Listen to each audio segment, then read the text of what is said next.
Hashtag alien forces thought it was finished. Then, I showed up the screaming had stopped 3 hours ago. That was always the worst part, Commander Zethkar thought as he stood on the observation deck of the hegemony dreadnought Sovereign's Wrath. When the screaming stopped, it meant the last pockets of resistance had been crushed. Another world had fallen to the might of the galactic hegemony, another species added to the ever-growing list of the conquered and enslaved. Zethkar's 4 eyes focused on the planet below. Kepler, 442b, the humans had called it. The third human colony to fall this month. The blue-green marble was now pockmarked with the scars of orbital bombardment, great swaths of its surface glowing with the radioactive aftermath of plasma bombardment. Smoke plumes rose for what had once been cities, now nothing more than twisted metal and ash. "Status report," he commanded, his voice carrying the authority of someone who had overseen the destruction of 17 different species over his career. Lieutenant Vexera, insectoid Chithari, clicked her mandibles nervously as she consulted her datapad. "All major population centers have been neutralized, Commander. Resistance forces eliminated. Approximately 2.3 million human casualties confirmed. The few survivors have been rounded up for processing into the labor camps." Zethkar nodded with satisfaction. The humans had put up more of a fight than most species. He'd give them that. Their crude, kinetic weapons and primitive fusion drives had actually managed to destroy 3 of his smaller frigates before the real bombardment began. But, like all the others, they had ultimately proven no match for the technological superiority of the hegemony. "In the homeworld," he asked.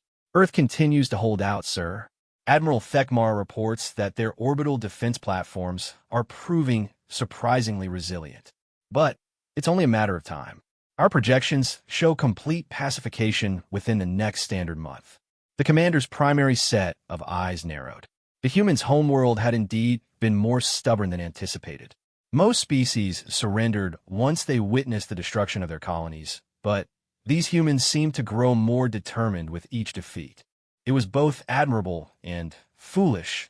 Admirable because courage was a trait the hegemony valued in its slave species. Foolish because resistance only prolonged their suffering. A chime echoed through the bridge, indicating an incoming priority transmission. The holographic display shimmered to life, revealing the grotesque visage of Supreme Admiral Korthul, Supreme Commander of the hegemony's 3rd expansion fleet. His reptilian features were twisted into what passed for a smile among his species. "Commander Zethkar," the Admiral's voice rumbled like distant thunder. "I trust the Kepler colony has been properly dealt with." "Yes, Supreme Admiral. The planet is ready for resource extraction and colonization. All human resistance has been eliminated." "Excellent. Your efficiency continues to impress the High Council." Korthul's expression grew more serious. "However, we have received some concerning reports from the Outer Rim sectors. Long-range sensors have detected unusual energy signatures emanating from the direction of the Sol system." Zethkar felt a flicker of unease. "What kind of energy signatures, sir?" "Unknown configuration. Unlike anything in our databases. Our Xenotech specialists believe it may be some kind of experimental human weapon, though that seems unlikely given their technological limitations." The Admiral paused, studying something off-screen. "You are to proceed to the Proxima Centauri system immediately. Establish a forward observation post and monitor any traffic coming from human space. If Earth is planning some kind of last desperate gambit, we need to know about it." "Understood, Supreme Admiral. How many ships should I take?" "Take the full 3rd battle group. Better to be over-prepared than to underestimate these humans again." "And, Commander?" Korthul's eyes glinted dangerously. "If you encounter whatever is generating those energy readings, you are authorized to use maximum force. The High Council wants this human problem resolved permanently." The transmission ended, leaving Zethkar alone with his thoughts. He gazed once more at the dying world below, watching as hegemony transport ships descended like metallic vultures to begin the process of stripping the planet of its resources.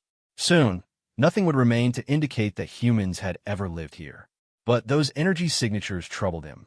In his long career, Zethkar had learned to trust his instincts, and something about this situation felt different. The humans had already lost 3 of their 4 colony worlds, with only their home world remaining. What could they possibly be planning that would generate such massive energy readings? Lieutenant Vexera signaled the fleet. All ships are to form up for jump to Proxima Centauri. Best possible speed. At once, Commander. Shall I inform the crew of our new mission? Zethkar considered this. Tell them we're conducting reconnaissance of human space. Nothing more for now. He didn't want to alarm his crew with talk of unknown weapons and mysterious energy signatures. The hegemony had ruled the galaxy for over 2,000 years through overwhelming technological and military superiority. Whatever the humans were planning, it couldn't possibly pose a real threat. Could it? The jump to Proxima Centauri took 6 hours, during which Zethkar found himself unable to rest. He pored over intelligence reports about human technology, looking for any clue as to what they might be capable of. The humans were primitive by hegemony standards. Their fastest ships barely reached 10% of light speed. Their most powerful weapons were crude fusion devices, and their computing systems were millennia behind hegemony technology. Yet they had surprised him before. Their orbital defense platforms around Earth had proven remarkably effective. Their ship designs were unorthodox, but functional, and their soldiers fought with a fanatical determination that bordered on insanity. Perhaps that was the key. Desperation could drive even primitive species to attempt things that logic would dictate were impossible. When the fleet emerged from hyperspace at the edge of the Proxima Centauri system, Zethkar's unease only deepened. Long-range sensors immediately detected the same energy signatures that had concerned the Supreme Admiral, but now they were much stronger. Whatever was generating them was close, very close. Commander! Lieutenant Vexera's voice was sharp with alarm. Contact bearing 27 Mark 5. Single vessel, heading directly for our position. On screen, the view screen shifted to show what appeared to be a human ship, but unlike any design in their intelligence files. It was sleek where human ships were bulky, graceful where they were crude. Strange energy patterns danced along its hull, and its approach vector was impossibly precise. No ship should be able to maintain such perfect course corrections at that velocity. Analysis? Zitkar demanded. Unknown configuration, sir. Length approximately 800 meters, no visible weapons ports, but the energy readings are off the charts. It's generating more power than our entire battle group combined. That was impossible. The largest human ships they'd encountered could barely generate enough power for their primitive weapons and life support systems. This thing was producing energy levels that approached those of a hegemony dreadnought. Hail them, Zethkar ordered.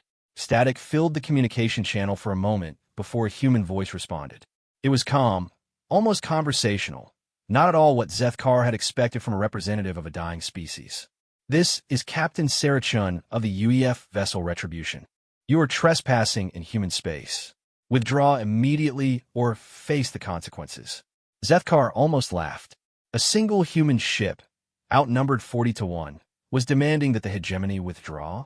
The audacity was almost refreshing. I am Commander Zethkar of the galactic hegemony. You will surrender your vessel immediately and prepare to be boarded. Resistance is futile. We have already destroyed 3 of your colonies, and your homeworld will fall within days. There was a pause before Captain Shin responded, and when she did, there was something in her voice that sent an unexpected chill down Zethkar's spine. You destroyed Kepler 442b 3 hours and 17 minutes ago. 2.3 million dead, including my daughter's family. Her voice remained perfectly level, but there was an undertone of something that made Zethkar's survival instinct scream warnings. You're about to learn why that was a mistake. All ships, target the human vessel, Zethkar ordered. Prepare to fire on my command. But before he could give the order to fire, the human ship simply vanished. One moment it was there on their screens. The next it had disappeared entirely. Not cloaked, actually gone, as if it had never existed. Where did it go? Zitkar reared. Unknown, sir. It just disappeared. No energy signature, no residual traces, nothing. Impossible. Ships don't just. The Sovereign's wrath shuddered violently, throwing everyone on the bridge to the deck. Alarms blared as secondary explosions ripped through the ship's hull. Through the chaos, Zethkar heard his weapons officer shouting over the noise. Direct hit to the primary power core. How did they get through our shields? What hit us? Zethkar demanded. hauling himself back to his feet. Unknown, sir. Sensors show no incoming fire, no energy signatures, nothing. It's like the ship just exploded on its own. But Zethkar knew better. The human ship, somehow it had fired on them without being detected. As if it had simply appeared, fired, and vanished again. A new voice echoed through the bridge. Captain Chen's voice, transmitted on all frequencies. You have 30 seconds to begin withdrawing from human space. If you're still here in 31 seconds, I'll start destroying your ships one by one. This is your only warning. Zethkar's mind raced. What kind of technology could make a ship invisible to their sensors? How would they bypass the Sovereign's wrath as shields, as if they weren't even there? And, more importantly, if this single human ship could do this, what else were the humans hiding? Sir, Lieutenant Vexera was looking at him expectantly. Your orders? The smart play would be to withdraw, report back to Admiral Korthal, and request reinforcements. But Zethkar had spent his entire career building a reputation as the hegemony's most effective destroyer of primitive species. He wouldn't let his legacy be tarnished by retreating from a single human ship, no matter what impossible technology it possessed. All ships spread out in defensive formation. Maximum sensor sweeps. Find that ship. 20 seconds passed. 25. 30. At 31 seconds exactly, the hegemony frigate Inexorable simply ceased to exist. One moment, it was holding position on the fleet's starboard flank. The next, it was a rapidly expanding cloud of superheated plasma. No warning, no visible attack. It just died. Ow! Zitkar whispered. 10 seconds later, another frigate died. Then another. Each time, there was no warning, no way to track the attack back to its source. The human ship remained completely invisible to their sensors, striking like a ghost and vanishing before they could even attempt to return fire. As the fourth frigate exploded, Zethkar realized with growing horror that they weren't fighting an enemy ship. They were being hunted by something that operated by rules he didn't understand, using technology that shouldn't exist. Sir, the communications officer's voice was tight with panic. We're receiving transmissions from across the sector. Reports of similar attacks on hegemony outposts and patrol groups. Whatever this is, it's not just one ship. There are dozens of them. The implications hit Zethkar like a physical blow. The humans hadn't been building a last desperate weapon on Earth.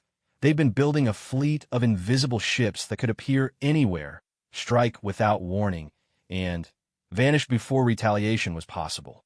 And while the hegemony had been focused on conquering the human colonies, these phantom ships had been moving into position throughout hegemony space. All ships, emergency jump to hyperspace, he commanded. Random vectors, best possible speed. But as his fleet began to orient for the jump, the human ship materialized directly in front of them. Not approaching from a distance, simply there, as if it had always been there. Up close, Zethkar could see that its hull wasn't quite solid. It seemed to shift and flow like liquid metal, and those energy patterns weren't just dancing across its surface. They were part of the ship itself, integrated into its very structure. Captain Chen's voice filled the bridge once more. Running away, Commander? I thought the mighty galactic hegemony was supposed to be unstoppable. What are you? Zethkar found himself asking. We're the survivors of Kepler, 442b, the children of New Geneva, the refugees from Tau Ceti. We're everyone you thought you'd killed, everyone you thought was too primitive to fight back. The ship began to move closer, and Zethkar realized with growing terror that it wasn't obeying the normal laws of physics. It was accelerating without showing any engine emissions, turning without observable thrust. We're the nightmare you created when you decided that humans were just another primitive species to be conquered. Impossible. Our intelligence reports show that Earth's technology is centuries behind ours. You don't have the capability to. Your intelligence is 3 years out of date, Captain Chen interrupted. Did you really think we'd just sit around waiting for you to show up? While you were patting yourselves on the back for destroying our colonies, we were incorporating every piece of salvage from your ships, reverse engineering every scrap of technology we could get our hands on.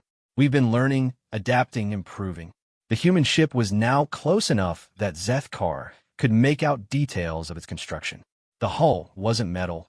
It was some kind of programmable matter that could reconfigure itself at will. No wonder it could appear and disappear It was literally reshaping reality around itself. But the energy requirements alone, Zethkar protested weakly. You're thinking like someone who's had the same technology for 2,000 years, Captain Shin said, and there was actually amusement in her voice now. We've had to innovate to survive. Zero-point energy extraction, quantum entanglement communication, programmable matter, localized space-time manipulation. We've made more technological advances in the last 3 years than your hegemony has made in the last 3 centuries. That's impossible. No species develops that quickly. No species has to. But when you're facing extinction, when you're watching your children die in orbital bombardments, when you're seeing everything you've ever loved turn to ash, the human ship's energy patterns suddenly flared brighter, and the temperature on the bridge dropped noticeably. Amazing what you can accomplish when the alternative is the complete annihilation of your species. Zethkar's 4 eyes widened as the full scope of the situation became clear. The hegemony hadn't just underestimated human technology, they made the classic mistake of assuming that all species developed at the same rate they did.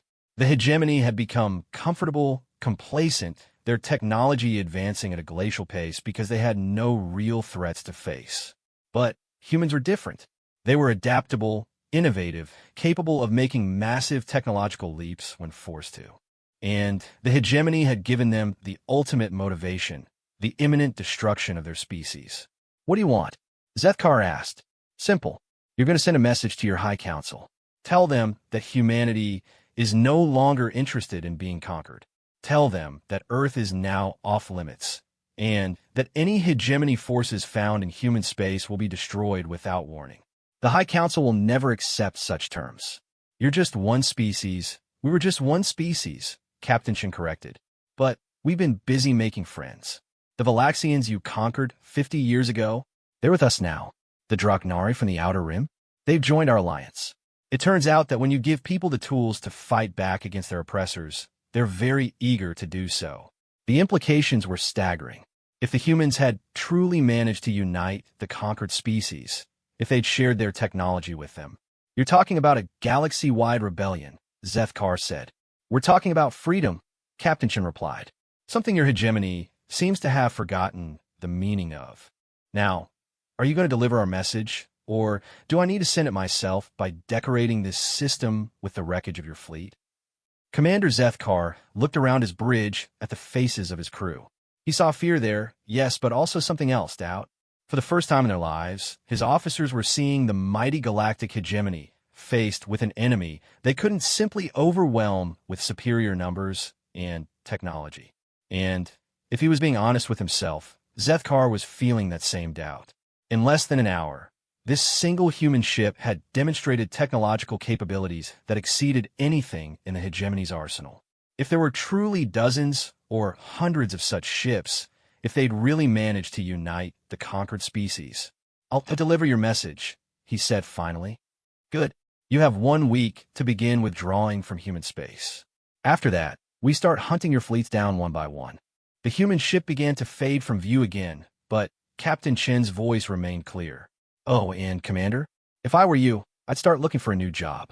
Something tells me the hegemony's expansion days are about to come to an abrupt end. The ship vanished completely, leaving Zethkar staring at empty space. Around him, his bridge crew worked frantically to assess the damage to their ship and prepare for the jump to hyperspace. But Zethkar barely noticed. His mind was reeling with the realization that everything he thought he knew about galactic politics had just changed forever. The humans weren't just another primitive species to be conquered and enslaved. They were something new, something dangerous, a species that could innovate and adapt at an unprecedented rate when faced with extinction. And now they were angry. As the Sovereign's wrath jumped into hyperspace, carrying news of humanity's transformation back to the Hegemony High Council, Zethkar couldn't shake the feeling that he'd just witnessed the beginning of the end of an era. The galaxy was about to become a very different place. Supreme Admiral Kor Thul stood before the massive holographic display in the High Council chambers, his reptilian features cast in the blue glow of star charts and tactical readouts. The assembled members of the galactic hegemony's ruling body, representatives from 12 different species, each one a conqueror in their own right, watched in stunned silence as he delivered Commander Zethkar's report. "Let me understand this correctly," said Counselor Yethris, her crystalline form refracting the holographic light into prismatic patterns. "A single human vessel destroyed 4 of our frigates and forced an entire battle group to retreat." "That is correct, Counselor," Korthal replied, though the words tasted like poison in his mouth. "Furthermore, we've received similar reports from 17 other sectors. Human vessels appearing without warning, striking our forces, and vanishing before we can mount an effective response." High Counselor of Raktar, ancient leader of the hegemony for the past 3 centuries, leaned forward in his throne-like chair. His massive bulk, the result of genetic modifications that had extended his lifespan far beyond normal limits, creaked audibly as he moved. "Show me the tactical analysis," he commanded. The holographic display shifted to show recorded sensor data from the Proxima Centauri engagement. The assembled counselors watched as human ships materialized from nothing, fired weapons that bypassed hegemony shields completely, and vanished again without a trace. "Cloaking technology," suggested Counselor Drakmore. "No," Korthal replied grimly. "Our best Xenotech specialists have analyzed the data. These ships aren't cloaked. They're actually phasing in and out of normal space-time. Some kind of localized dimensional manipulation that allows them to exist in multiple quantum states simultaneously." The chamber fell silent as the implications sank in. Dimensional manipulation was theoretical technology, even for the hegemony. They've been experimenting with it for centuries without success. "How is this possible?" Counselor Yethris asked. "Our last intelligence reports showed human technology to be primitive at best. Kinetic weapons, fusion drives, basic computing systems." "Those reports were 3 years old," Korthal admitted. "It appears that humans possess an unprecedented capacity for rapid technological advancement when faced with extinction. They've somehow leapfrogged centuries of normal development in just a few short years." High Counselor of Raktar's eyes narrowed to slits. "And you're certain this isn't some kind of outside interference? Perhaps the Void Walkers have returned." "Negative. The technology is definitely of human origin, but it's been enhanced. Our intelligence suggests they've been reverse engineering salvage from our own ships and somehow improving upon our designs." "Improving upon hegemony technology?" Counselor Drakmore's voice dripped with disbelief. "That's impossible. We've refined our systems over 2 millennia. "Which may be precisely the problem," said a new voice from the shadows at the back of the chamber. All heads turned as scientific advisor Quillnex emerged into the light, his elongated skull marked with the neural implants that made him one of the galaxy's foremost experts on technological development. "Explain," High Counselor of Raktar commanded. Quillnex activated his personal display, showing a complex chart of technological advancement curves. "The hegemony's technology has been relatively stable for the past 1,000 years. We make incremental improvements, but our basic design philosophies haven't changed. We've become conservative, cautious, we refine rather than innovate." He gestured to a sharp spike on the chart. "Humans, however, appear to follow what we might call an exponential innovation curve. When faced with an existential threat, they don't just adapt existing technology. They completely reimagine it. They're not bound by our preconceptions about what's possible or impossible." "You're saying they're better innovators than we are?" Counselor Yethris's voice was sharp with indignation. "I'm saying they're hungrier innovators than we are," Quillnex corrected. "We innovate from a position of comfort and security. They innovate from a position of desperation. And desperation, it seems, is a far more powerful motivator than comfort." High Counselor of Raktar was quiet for a long moment, processing this information. When he finally spoke, his voice was heavy with authority. "How many ships do they have?" "Unknown," Korthal admitted. "Intelligence estimates suggest at least 50, possibly more. And the number appears to be growing rapidly. 50 ships against the combined might of the galactic hegemony." Counselor Drakmore scoffed. "We have over 10,000 vessels in our combined fleets. This is an inconvenience, not a threat." "With respect, Counselor," scientific advisor Quillnex interjected, "it's not about numbers. If these human ships can truly phase in and out of normal space-time, conventional fleet tactics become irrelevant. They can appear anywhere, at any time, without warning. Our numerical superiority becomes meaningless if we can't hit what we can't see. Then, we adapt, High Counselor Vraktar declared. Double the patrols around core worlds. Implement new sensor protocols. Deploy our most advanced countermeasures.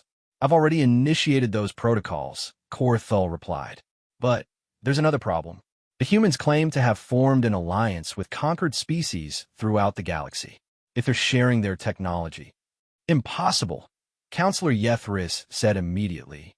The conquered species lack the infrastructure to implement such advanced technology. Do they? Quilnex asked quietly. Many of the species we've conquered over the centuries were quite advanced in their own right. We've kept them suppressed, but the knowledge and capabilities are still there. If the humans are providing them with the tools to fight back, then we're looking at a galaxy-wide rebellion. High Counselor Vraktar finished grimly. The chamber fell silent again as the full scope of the situation became clear.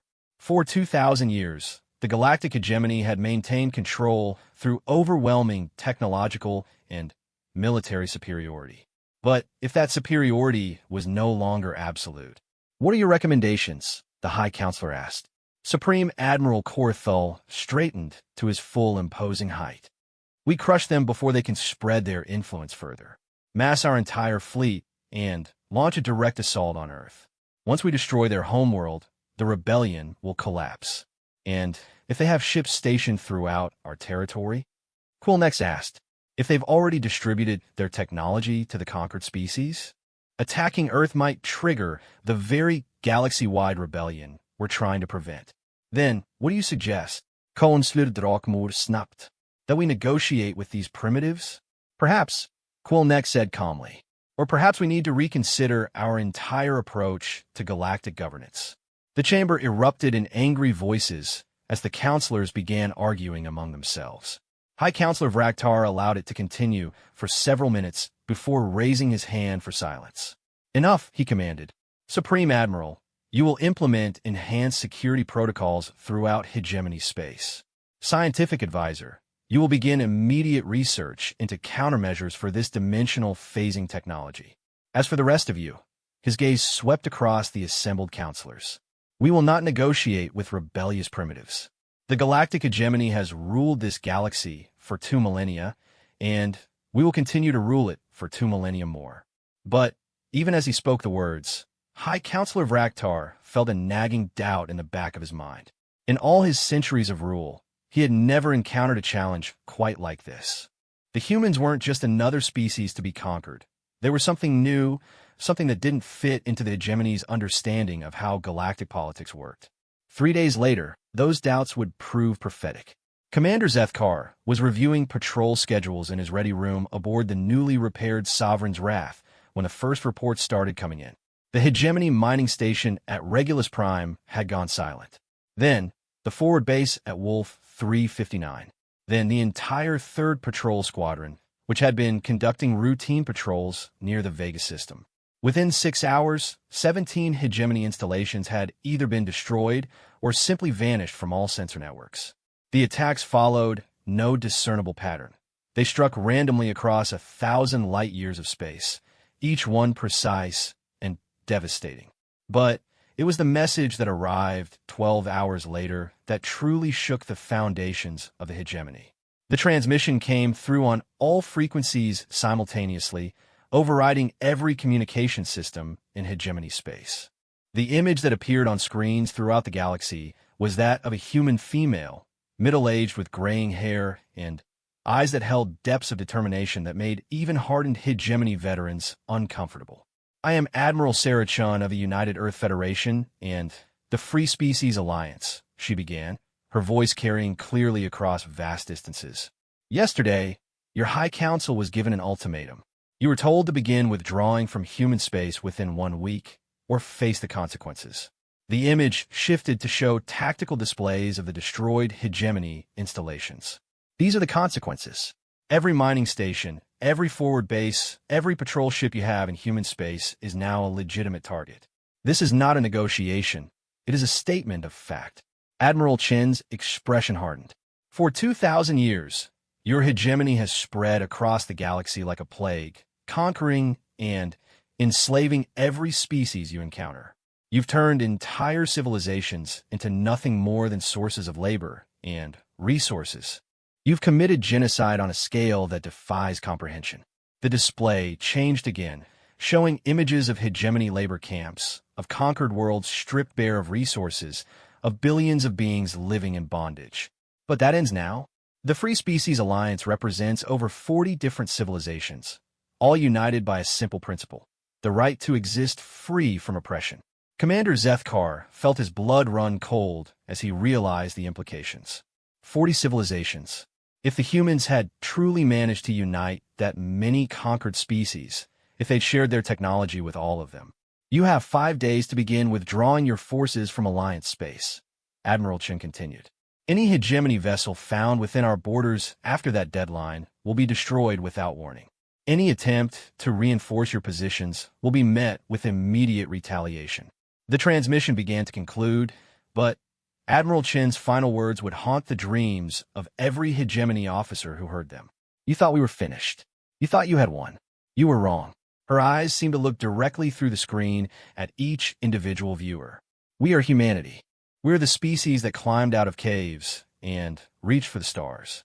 We're the children of a world that tried to kill us 1,000 different ways and only made us stronger.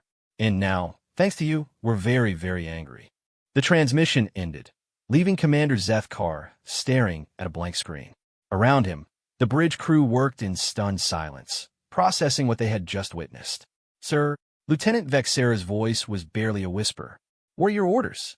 Zethkar realized that for the first time in his long military career, he truly didn't know. The hegemony had always been the predator, the overwhelming force that swept aside all resistance. But now they were facing something they had never encountered before, an enemy that refused to be overwhelmed, that grew stronger with each defeat, that could strike anywhere at any time without warning. Signal the fleet, he said finally.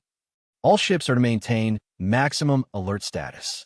And send a priority message to High Command. Tell them we need reinforcements. Lots of them. But even as he gave the orders, Zethkar couldn't shake the feeling that conventional reinforcements wouldn't be enough. The humans had changed the rules of the game, and the hegemony was struggling to keep up.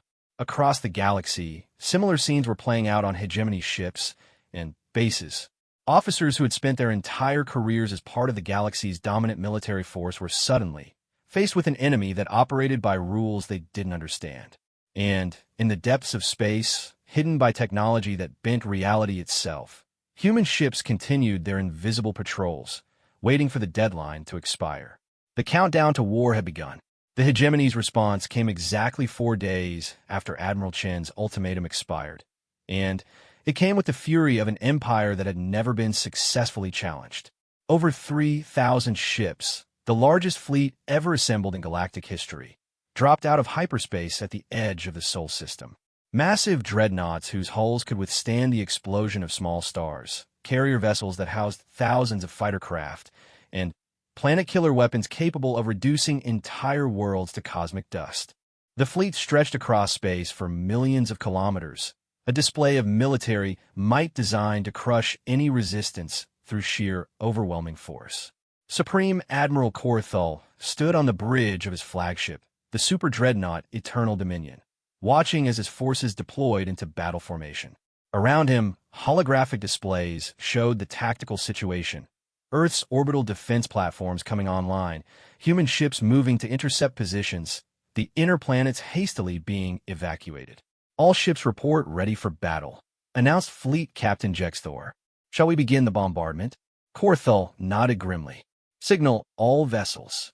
Begin Operation Galaxy's End. Earth dies today. But as the first wave of hegemony ships moved toward Earth's position, something impossible happened. The space between the attacking fleet and the human homeworld simply changed. Reality twisted and bent, and suddenly the attacking ships found themselves facing not empty vacuum, but a wall of pure energy that stretched across the entire star system. What is that? Korthal demanded. Unknown energy barrier, sir, replied the sensor operator, her voice tight with confusion. It appears to be some kind of artificially generated space-time distortion. Our sensors can't penetrate it. Before Korthal could respond, new contacts began appearing on the tactical display. Human ships, dozens of them, materializing out of nothing throughout his formation. But these weren't the sleek vessels they'd encountered before.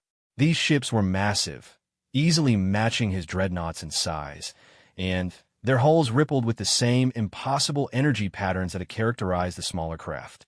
How many ships do they have? Fleet Captain Jexthor whispered. The answer came in the form of Admiral Chen's voice, transmitted on all frequencies with crystal clarity. Every single one we need, she said. Welcome to Sol System, Admiral. You're just in time to witness the birth of a new era. The largest of the human ships, a vessel that dwarfed even the Eternal Dominion, moved to the front of the human formation. Its hull configuration was unlike anything in hegemony databases, seeming to exist in multiple dimensions simultaneously. I am Admiral Chun of the FSA Retribution, the voice continued. You have violated our space with an invasion force.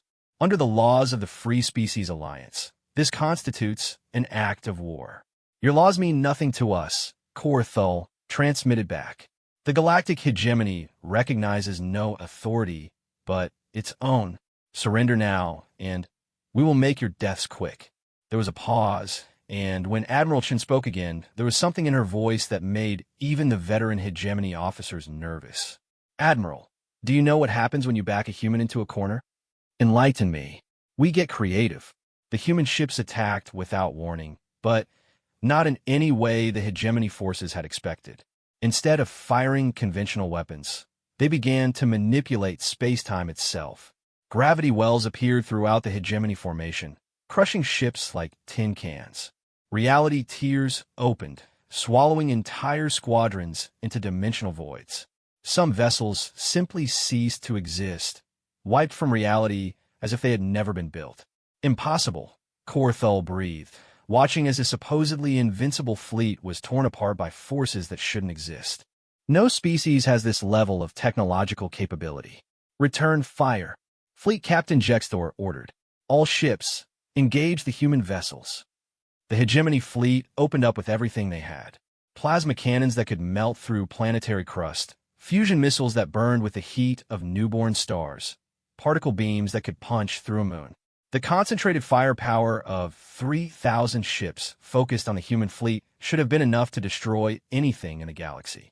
The weapons simply passed through the human ships as if they weren't there.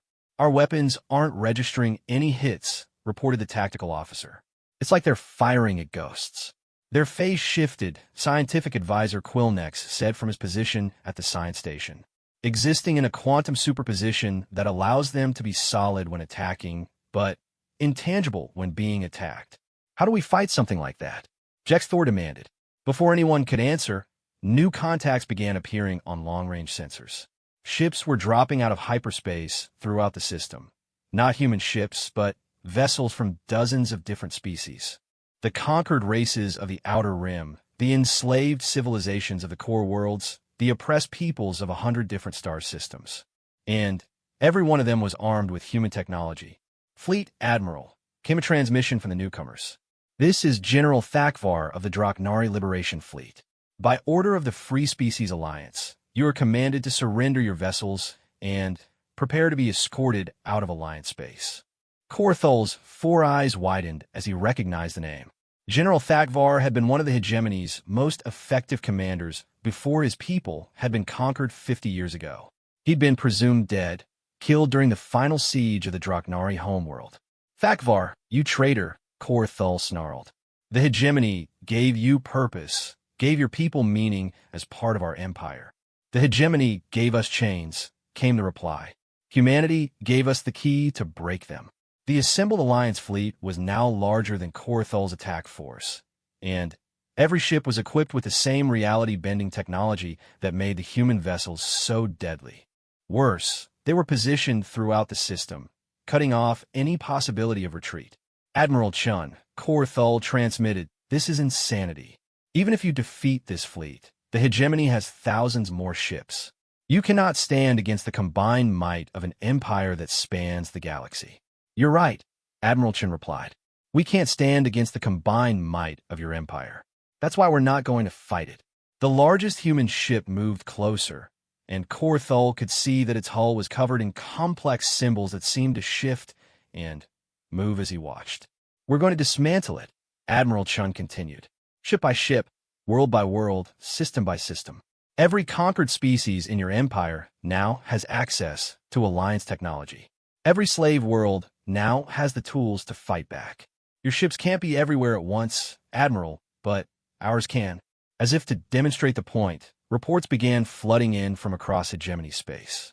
Slave revolts on mining worlds, liberation fleets attacking hegemony installations, entire sectors declaring independence and joining the Alliance.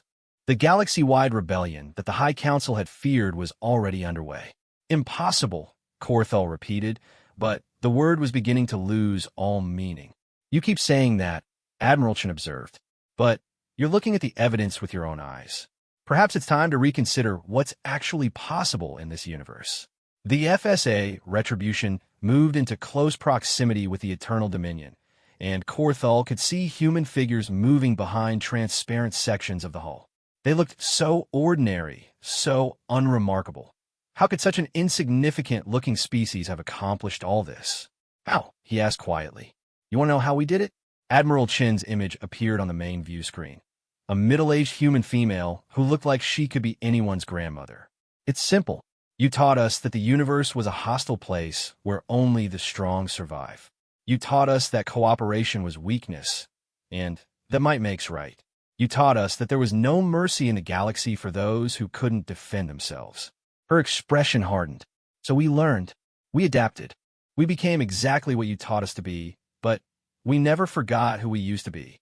We never lost our compassion, our willingness to help others, our belief that all sentient beings deserve freedom." The view screen expanded to show the massive Alliance fleet.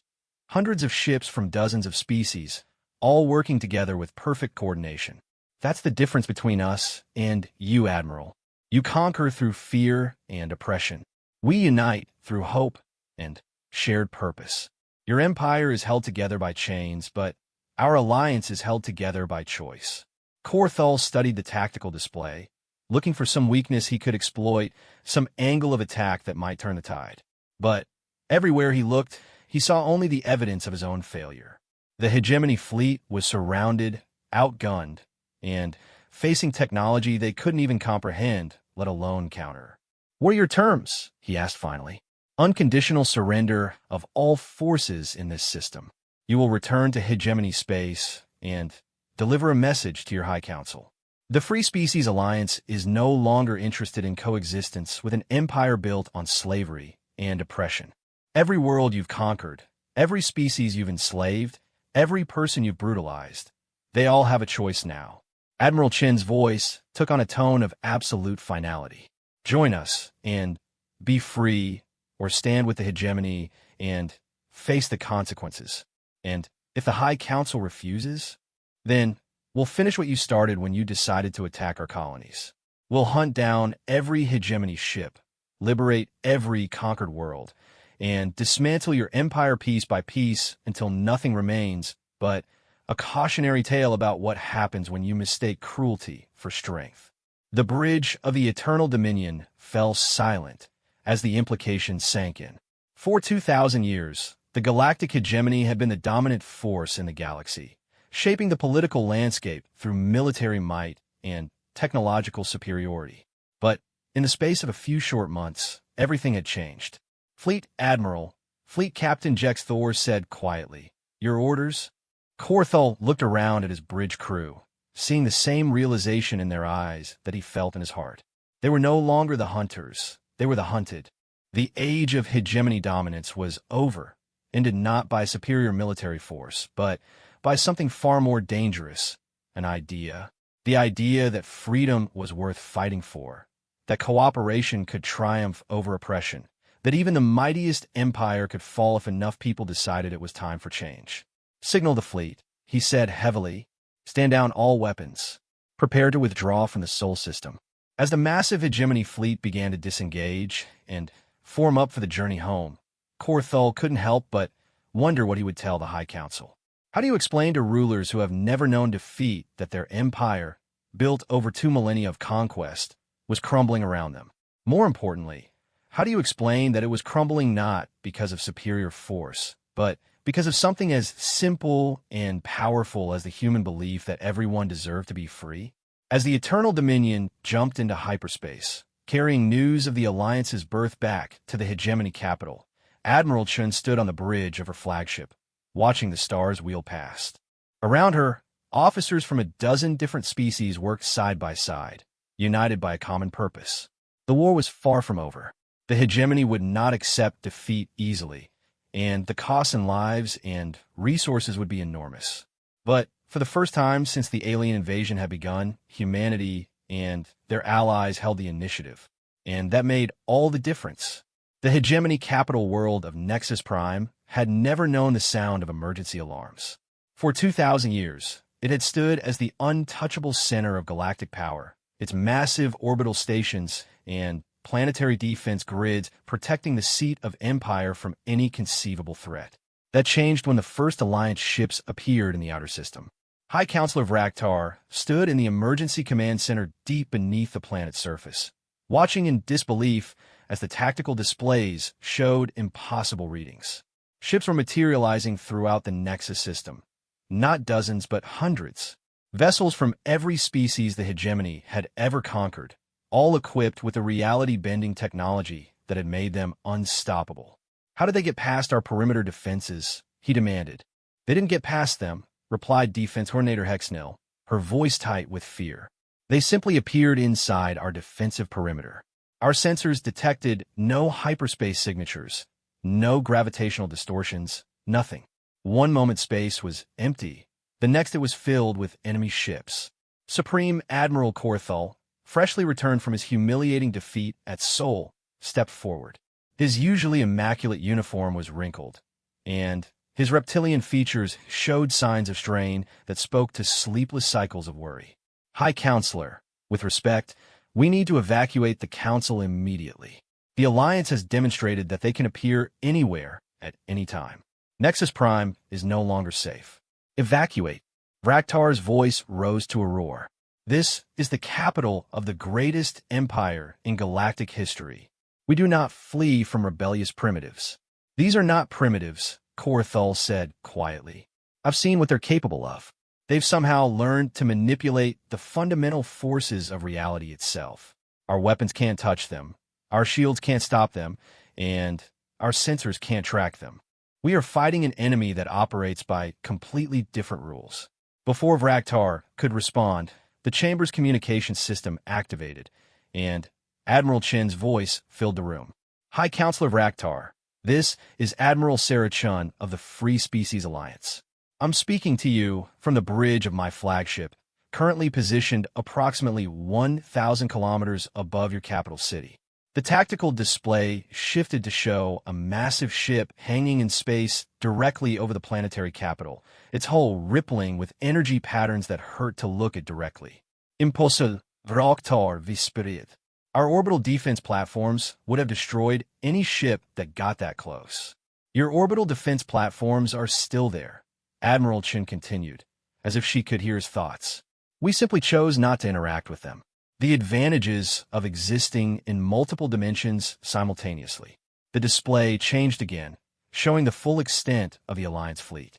Ships surrounded Nexus Prime in all directions, forming a three-dimensional web that encompassed the entire system. But what made the sight even more terrifying was the diversity of the fleet. Vessels from dozens of species that had once been under hegemony control, all working together with perfect coordination. You have 15 minutes to surrender the planet and prepare for occupation by Alliance forces, Admiral Chen announced. Resist, and we will be forced to neutralize your military capabilities. I prefer to avoid unnecessary casualties, but the choice is yours. High Counselor Vraktar felt a rage building inside him that threatened to overwhelm his rational thought. For 2 millennia, his people had ruled the galaxy through strength and terror. The idea of surrendering to former slaves was not just unthinkable, it was blasphemy. Signal all defense platforms, he commanded. Full power to all weapon systems. If these primitives want to fight, we'll give them one they'll never forget. Sir, Defense Coordinator Hexnell protested. Our weapons have proven ineffective against their ships. We'll just be firing harmlessly into empty space. Kor Thul finished grimly. High Counselor, please reconsider. The Alliance has demonstrated that they can defeat our fleets, breach our defenses, and appear anywhere they choose. Further resistance will only result in unnecessary deaths. The hegemony does not surrender. Vrogtar ruwarit.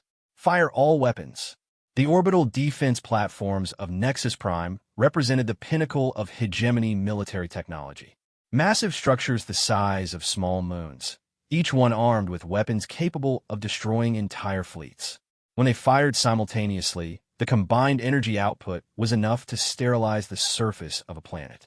The beams passed harmlessly through the Alliance ships as if they were firing at mirages. Phase variance confirmed. Admiral Chen's voice was matter-of-fact. Your weapons are operating in normal spacetime. Our ships are currently existing in a quantum superposition that places them slightly out of phase with your reality. Think of it as being in the same room, but on a different frequency. Then, how are you able to? Vraktar began, but his question was answered before he could finish it. The Alliance fleet began to return fire, but not with conventional weapons. Instead, they targeted the very foundations of the hegemony's power structure. Gravity wells appeared around the orbital defense platforms, crushing the massive structures like empty cans. Reality tiers opened in space, swallowing entire squadrons of defending ships. Most terrifying of all, some platforms simply ceased to exist, wiped from reality as if they had never been built. Stop, Braktar whispered, then louder, stop. Signal all forces to cease fire. The destruction halted immediately, but the damage was done. In less than 3 minutes, the supposedly impregnable defenses of Nexus Prime had been reduced to scattered debris. A wise decision, Admiral Chen said. Alliance forces are now preparing to take control of key installations throughout the system. Any hegemony personnel who surrender peacefully will be treated according to the Geneva Conventions and the Alliance Charter of Rights. Those who resist, she let the threat hang unfinished. As hegemony forces throughout the system began laying down their weapons, Supreme Admiral Kor Thul turned to face the High Counselor. This is the reality we now face, he said quietly. The Alliance isn't just another rebellion. It's a fundamental shift in galactic politics. They've united species across thousands of light years under a single banner, and they've given every one of them the tools to fight back against oppression. How is this possible? Raktar asked, his voice barely a whisper. We had the superior technology, the larger fleets, the strategic advantage. How did a handful of primitive species manage to? Because we never understood what we were really fighting, interrupted scientific advisor Quillnex as he entered the command center. We saw the rebellion as a military problem to be solved with superior firepower. But it was never about military strength. It was about ideology. He activated a holographic display showing intelligence reports from across the galaxy. Look at this. 17 sectors have declared independence in the past month. 43 worlds have overthrown their hegemony governors. Entire species that we thought were pacified are rising up and joining the Alliance. How are they coordinating across such vast distances? Kor Thul asked. Quantum entanglement communication, Quillnex replied. The humans have developed instantaneous communication across any distance. Every Alliance world is connected in real time, sharing information, resources, and support. They're not just an alliance. They're a single organism spread across the galaxy. High Counselor Vraktar slumped in his chair as the full implications became clear. The hegemony had controlled the galaxy by keeping conquered species isolated and dependent. But the Alliance had turned that strategy on its head, creating unity where the hegemony had fostered division. What do they want? He asked. The answer came from Admiral Chun herself as her image appeared on the chamber's main screen. She looked tired but determined, and behind her could be seen officers from a dozen different species working side by side. High Counselor, we want what every sentient being wants. The right to exist without fear, to determine our own destiny, to live free from oppression. Her expression hardened slightly. For 2,000 years, your empire has denied that right to billions of beings across the galaxy. That ends today, and if we refuse to comply with your demands, then you'll share the fate of every other oppressive regime in galactic history. You'll become a footnote in the historical record, a cautionary tale about what happens when power becomes more important than justice. Admiral Chen's image was replaced by scenes from across the galaxy. Former slave worlds celebrating their liberation. Mixed fleets of alliance ships working together, species that had been enemies under hegemony rule, now standing united against their former oppressors. The galaxy is changing, High Counselor.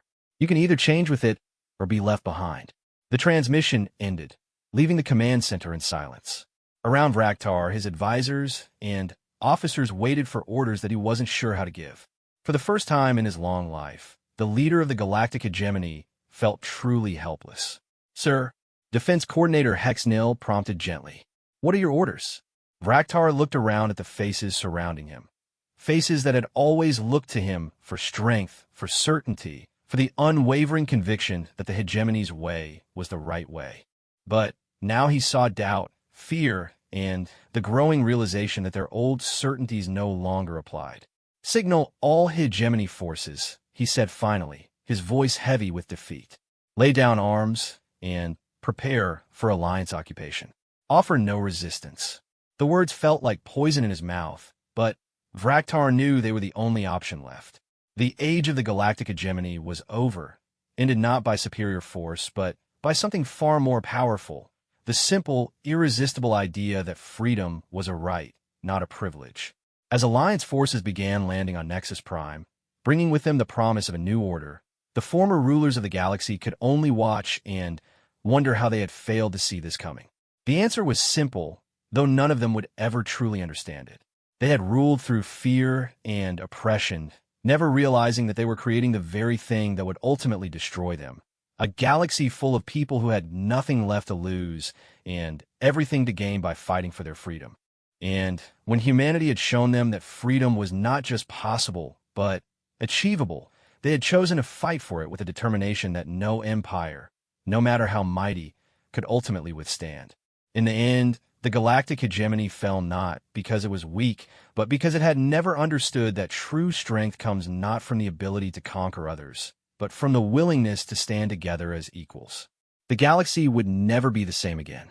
5 years had passed since the fall of the galactic hegemony, and the galaxy had indeed become a very different place. Commander Zethkar, no longer bearing the rank or authority of his former position, stood in the observation lounge of the civilian transport New Horizon, watching as they approached the space station orbiting the former hegemony capital world. But this wasn't the militaristic fortress that Nexus Prime had once been. The massive orbital platforms had been converted into research stations, shipyards, and cultural exchange centers. Ships from dozens of species docked at the station in perfect harmony, their crews working together on projects that would have been unthinkable under the old regime. "It's remarkable, isn't it?" said a familiar voice behind him. Zethkar turned to see Admiral Sarah Chun approaching, though she looked very different from the hard-eyed military commander who had brought down an empire. She wore civilian clothes now, and her hair was completely gray, but her eyes held a warmth that had been absent during the war years. "Admiral Chun," Zethkar said, inclining his head respectfully. "I didn't expect to see you on a civilian transport." "Former Admiral," she corrected with a smile. "And it's just Sarah now. I retired from active duty 2 years ago. These days I work as a cultural liaison, helping former hegemony species adjust to life in the Alliance." She moved to stand beside him at the observation window, looking out at the bustling activity around the station. "Hard to believe it's the same place, isn't it?" she continued.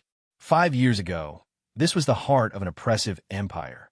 Now it's one of the galaxy's leading centers for scientific research and cultural exchange. "I still don't understand how you did it," Zethkar said quietly. "How you managed to unite so many species, how you developed such advanced technology so quickly, how you coordinated a galaxy-wide rebellion."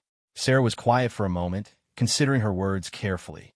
"Do you really want to know the secret?" she asked finally. Zethkar nodded. "We asked for help," Sarah said simply. "That's it. That's the great secret that brought down your empire. When we were facing extinction, when we had no hope left, we reached out to other species and said, 'We need help, and in return, we'll help you.' It was that simple. But The technology, the dimensional manipulation, the quantum communications, the reality-warping weapons. Sarah smiled. The Valaxians have been working on dimensional theory for centuries before you conquered them. The Draknari had developed quantum entanglement technology decades before you arrived. The Zephyrians had mastered gravitational manipulation long before you enslaved them. Every species you conquered had pieces of the puzzle. She gestured toward the station, where ships from dozens of different civilizations worked side by side. Your hegemony's greatest mistake was assuming that technological advancement had to be sequential, that each species had to develop everything independently. But when you put all those pieces together, when you combine the knowledge of 40 different civilizations, you get technology that seems impossible, Zethkar finished, understanding flooding through him. Exactly. And the scary part? We've barely scratched the surface. Every month brings new breakthroughs, new discoveries, new ways of understanding the universe. When you have that many brilliant minds working together instead of being suppressed. They watched in comfortable silence as a massive construction project took shape near the station. A new class of vessel unlike anything ever seen before. Its hull seemed to exist in multiple dimensions simultaneously, and its very presence bent light in strange patterns. What is that? Zethkar asked. That's the Pathfinder, Sarah said with evident pride. The first ship designed collaboratively by the Alliance's Xenotech Consortium. It's not just a vessel. It's a mobile research platform, diplomatic center, and exploration ship all in one. Next month, it leaves on the first mission beyond our galaxy. Beyond the galaxy? We've detected signals from other galaxies, Zethkar, civilizations that might be facing their own versions of the hegemony, species that might need help the way we needed help. Sarah's expression grew serious. We learned something important during our fight for freedom. Liberty isn't something you can hoard. The only way to truly secure your own freedom is to help others achieve theirs. The transport shuddered slightly as it docked with the station, and passengers began gathering their belongings. But neither Zethkar nor Sarah moved from the observation window. What happened to the High Council? Zethkar asked. I heard rumors. Vraktar died in custody 3 years ago.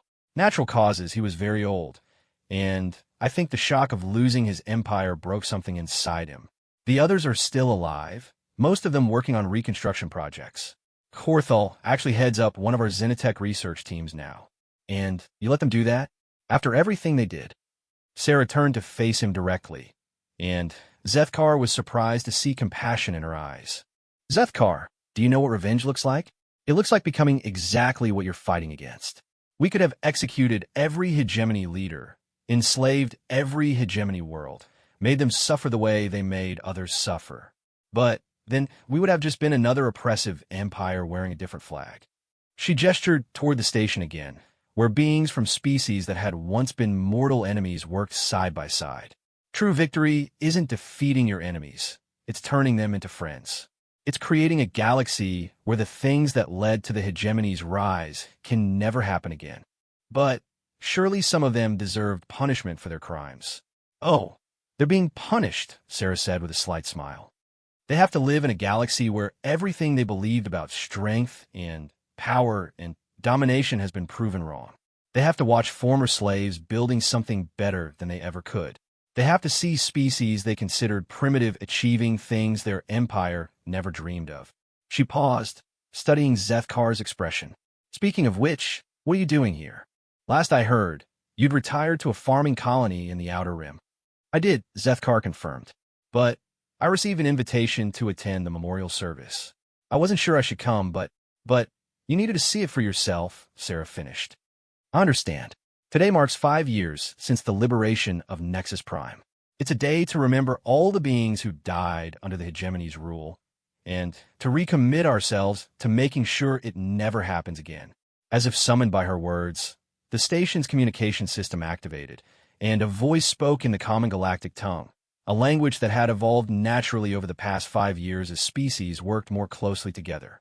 All beings aboard Station Nexus Unity, please proceed to Memorial Hall for the 5th annual Remembrance Ceremony. Sarah and Zethkar joined the crowd of passengers disembarking from the transport.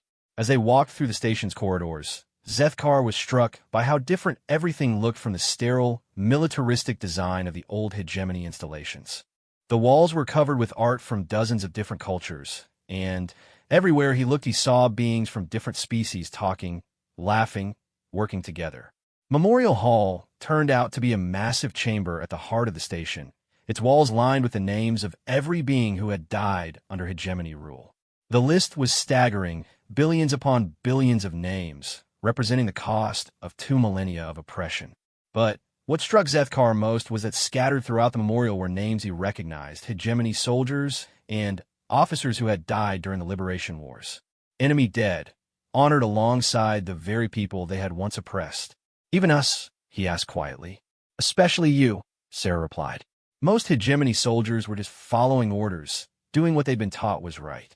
They were victims of the system too, in their own way. The ceremony itself was unlike anything Zethkar had ever experienced. Representatives from dozens of species spoke about loss and hope, about the price of freedom and the responsibility that came with it. But there were no calls for vengeance, no demands for retribution. Instead, there was a shared commitment to building something better. When it was over, Sarah and Zethkar found themselves standing together in a smaller observation lounge, watching as the Pathfinder prepared for its historic journey. Do you ever regret it? Zethkar asked. All the death, all the destruction? There might have been another way. Sarah was quiet for a long moment before answering. Every day, she said finally. I think about every ship we destroyed, every life lost on both sides. But I also think about what would have happened if we hadn't fought back. How many more species would have been conquered? How many more billions would have died in slave camps? She turned to face him directly. The hegemony left us no choice, Zethkar. When you destroy someone's colonies, when you kill their families, when you make it clear that surrender means slavery or death, what option do you leave them except to fight? And now?